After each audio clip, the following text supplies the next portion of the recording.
You know, last week I was really proud of our team's resolve and how they never gave up and never quit. We played really well on defense. I know the score doesn't indicate that, but you know, we really held them to 21 points in regulation. After a few turnovers, we gave up some points deep in our own territory, but we had some huge stops, especially the fourth down stop at the end of the ball game. You know, was big, and then offensively, very inconsistent.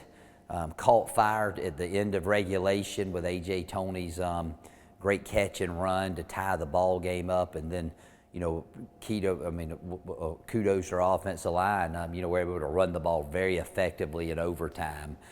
So we're very excited that we found a way to win a tough ball game versus a very good football team, a ranked opponent, and our sights are, you know, have moved forward to the next opponent in Furman. What does A.J. Toney bring to your offense, and how quickly did you know he was going to be a guy that would contribute this season? We thought he was going to be a guy when we signed him. He's an electric player.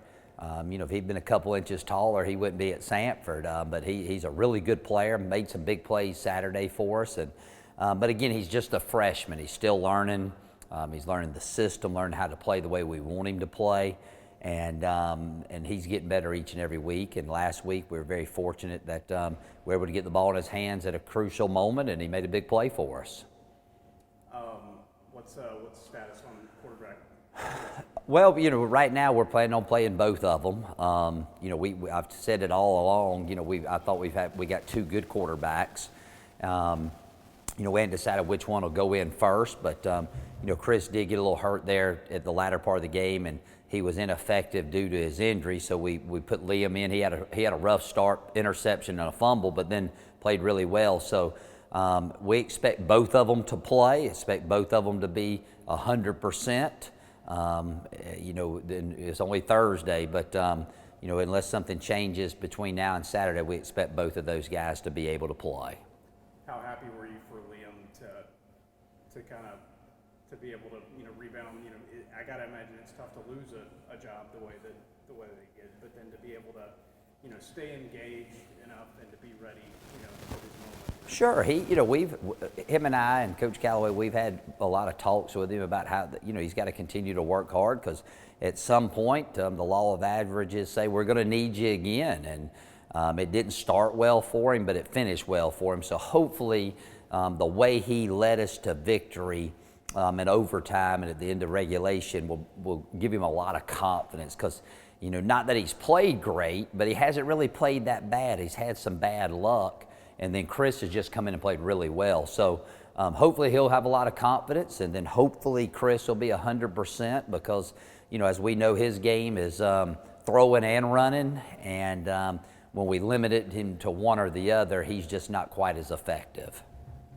Furman this week, what challenge do they present? First of all, you know, this is the highest ranked team we've played this season, 15th team in the nation coming into our place, be the third ranked team we've played in 4 weeks. You know, very good football team, very well coached. Defensively, they're sound. Special teams, they're sound. Offensively, they're very explosive. They run a lot of forms of different offenses kind of combined in the one that's very unique offense, but it's very effective. And their quarterback play this season has been outstanding. So we got our hands full this week with Furman coming into town.